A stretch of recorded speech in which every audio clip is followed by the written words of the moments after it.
Bonjour, bonsoir, bonsoir et bonjour. Il est 21h. 21h ce 7, mardi 7 avril. Voilà Hélène, je viens de lire tes deux messages très importants de ta communication avec André. Ça serait déplacé de te féliciter, mais vraiment tu as bien fait. Tu as bien fait. André a besoin de retrouver, tu vois, un peu de réciprocité dans la relation et de respect. Parce que moi, tu vois, Hélène, je te jure, hein, depuis des années, tu sais, je t'ai raconté comment elle a ignoré mes enfants, comment tout et tout. Bon, mais j'essaie de pas lui en vouloir parce que je comprends ce qu'elle vit. Je comprends qu'elle a eu une vie gâchée. Bon, c'est l'institution médicale et tout, la psychiatrie, je t'ai expliqué tout ça. Elle en a pâti, parce qu'elle était assez balbutiement, la psychiatrie à l'époque. Ils lui ont bousillé le cerveau. Bon, après, elle s'est enfermée, mais après, bon, ça ne justifie pas qu'elle soit pas correcte avec chacun de nous. Tu vois? Voilà. Alors, ce que je voulais te dire, moi, je l'avais dit à André, quand elle avait dit qu'elle voulait rentrer en EHPAD, là-bas, moi, je lui avais dit, viens à Auray. Parce que, comme je t'ai pu te le dire, je n'ai pas voulu la mettre au courant de notre projet, de ton projet, du moins. D'autant plus que, bon, on ne sait pas quand, si ça devait se réaliser. Ça, c'est un autre problème. Mais moi, dans mon esprit, j'ai dit, au moins, si elle est à Auray, eh bien, j'irai la sortir. Bon, voilà. Elle m'a dit, tu veux me mettre dans une EHPAD? Je lui ai dit, mais non, André. Je lui ai dit, là-bas, etc., etc. Elle m'a dit, non, non, je vais rester à Montpellier. Voilà. Ceci dit, elle m'en avait voulu, que j'accepte qu'elle soit dans une EHPAD, mais on n'a pas le choix, puisque moi, je ne peux pas la loger ici. Quel autre choix? Alors, ce matin, l'ergothérapeute m'avait dit qu'elle avait été refusée il y a 2-3 mois, au mois d'octobre, quand elle était malade, pour manque de place à Montpellier. Voilà, elle m'avait dit ça. Maintenant, je ne vois pas André, dans ce contexte du confinement et tout, je ne vois pas André vivre seule chez elle. C'est impossible. Maintenant, alors, elle aura le choix. Elle aura le choix. Dans la mesure où vous êtes à Nouméa, que Charles, il n'a pas de projet de rentrée, mais dans l'immédiat, elle aura le choix dans une EHPAD à Montpellier, quelle qu'elle soit. J'en sais rien, moi. Hein. Bon, pourquoi André fait ça?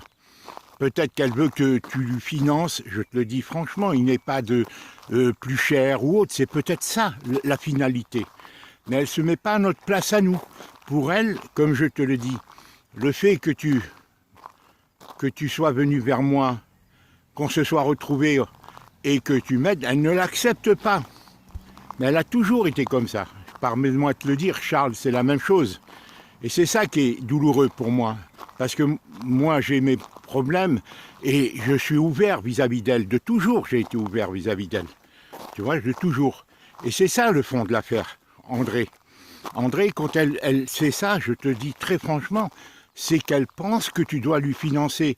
Voilà. Et en cela, c'est là qu'elle nous met à l'épreuve, si tu veux, qu'elle te met à l'épreuve. Et c'est pour ça que tu as été très franche. Tu lui as dit les choses. Chacun fait par rapport à ce qu'il peut faire, Hélène. Moi, je ne pouvais pas lui dire autre chose, mais bien entendu, si, ça c'est un autre problème, mon problème, la réalisation de ton projet peut se faire, parce que dans ce contexte, Hélène, on ne sait pas, on est maître d'aucun, on est maître de rien. Moi-même, je suis maître de rien. Tu connais ma situation. J'ai peur, et je ne l'ai pas encore parlé à Félicien, je n'en ai pas encore parlé à Thiomi. Bon, tu vois, je suis moi-même, si tu es à bout dans cette situation, parce que ça me préoccupe beaucoup. Parce que je me dis, du fait que la CNAV a truqué le dossier, ne respecte pas, je dis, c'est pour me mettre en confrontation. C'est une épreuve, si tu veux, tu vois. Voilà. Alors, c'est pour ça que je te dis, voilà, moi, pourquoi je te fais cette vidéo, c'est pour te dire, André, il faut être ferme avec elle et lui dire, ou c'est Montpellier, ou c'est près de Marseille, dans l'immédiat. Puisqu'ils veulent la mettre dans une EHPAD, elle ne va pas rester éternellement à l'hôpital. Et elle ne retournera pas chez elle, parce que ce confinement, Hélène, elle va être insécurisée. Bon, je ne sais pas quel est son état de santé déjà. Hein. parce que peut-être son état de santé peut se dégrader. Je ne souhaite pas qu'elle ait le coronavirus, qu'elle ait moi je l'ai, moi je suis sûr. Moi je lutte tous les jours, je suis fatigué et tout, mais pour l'instant, bon, maintenant j'espère que mon système immunitaire a créé les anticorps et que je vais m'en sortir. Tu vois? Mais je suis fatigué, j'ai des problèmes. Je l'ai, j'en suis sûr, j'ai eu tous les symptômes, je les ai encore. Mais ils se résorbent doucement, doucement. Maintenant c'est au niveau digestif, je n'arrive pas à avaler, il y a quelque chose. Bon, mais c'est pas pour parler de moi. C'est pour ça que je te dis, je t'en parle maintenant, Hélène, pour te dire que c'est combien c'est important. Toi, tu sais les choses. Pourquoi elle veut avoir des contacts avec toi, c'est qu'elle veut, toi, te forcer à prendre des décisions, celles qu'elle souhaite, elle, tu vois, en fonction d'elle. Voilà, alors que moi, Hélène, je te force à rien, tu fais ce que tu peux avec tes moyens, ta réalité et tout. Et ma réalité sera ce qu'elle est, tu vois, c'est tout. Voilà. Et c'est ça que, pour moi, c'est très important. Pour moi, c'est très important. Alors c'est pour ça que moi, si tu veux, dans mon esprit, je lui dis, André, viens ici, je te sortirai tout le temps. Alors elle fait la vexer. T'as l'air de dire, tu veux me mettre en maison. Mais moi, je ne veux pas la mettre dans une EHPAD. Mais c'est la réalité, tous on finira à la fin. Comme ça, Hélène, tous, si, au moment où on est agonisant.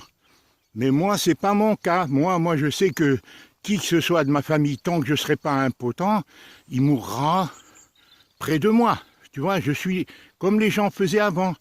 Voilà. Mais si quelqu'un est très souffrant et il mérite d'être médicalisé et que l'institution ne le permet pas, ben c'est la réalité, si tu veux. Bon, mais sinon, moi, dans mon esprit, si tu veux, c'est pour ça qu'elle m'en a voulu, André, parce que j'ai eu le courage de lui dire, viens ici. Mais moi, je lui dis, viens ici pour la sortir. Tout en, bien entendu, elle me dit, je veux rester à Montpellier. Je lui dis, d'accord, mais Montpellier dans quel EHPAD? Et je lui dis, si Charles vient, si Hélène vient, voilà, mais pour l'instant, Hélène, c'est pas le cas. Voilà ce que je voulais te dire. Je te le dis parce que c'est le problème que tu vas avoir à résoudre avec, là, ces prochains jours, avec l'assistance sociale, avec le docteur Bureau et tout ça. Ils vont te dire, voilà, hein, ils vont essayer de lui trouver une place. Alors, maintenant, elle peut très bien commencer dans une EHPAD à Montpellier et par la suite, selon qu'elle se plaît, selon qu'elle s'adapte, ben, de venir ou pas, si c'est possible, après ce confinement, après ce coronavirus qui nous empêche de nous déplacer et tout ça. Bon, en espérant que ça aille bien pour elle, qu'elle va se rétablir. Mais tu as raison, Hélène, d'avoir été ferme. Hein, elle maligne, elle fait ce qu'elle veut, elle est manipulatrice. Hein. En cela, tu vois, c'est pas bien ce qu'elle nous fait, parce qu'on est tous dans les épreuves. On vit tous des épreuves, Hélène, très difficiles. Voilà, je t'embrasse, Hélène. Au revoir, parce que quand même, c'est plus que des vexations, hein, Hélène, hein, c'est qu'elle m'a fait subir depuis des années et des années, tu vois. Surtout que moi, je m'entendais avec elle avant même qu'elle tombe malade. Elle a tout changé après, tu vois. Depuis qu'elle est installée à Montpellier particulièrement. Allez, je t'embrasse, Hélène. Maintenant, je veux rentrer chez moi, là, tu vois. Je suis venu marcher ici. Je t'embrasse, bonne journée à vous. Tiens-moi au courant.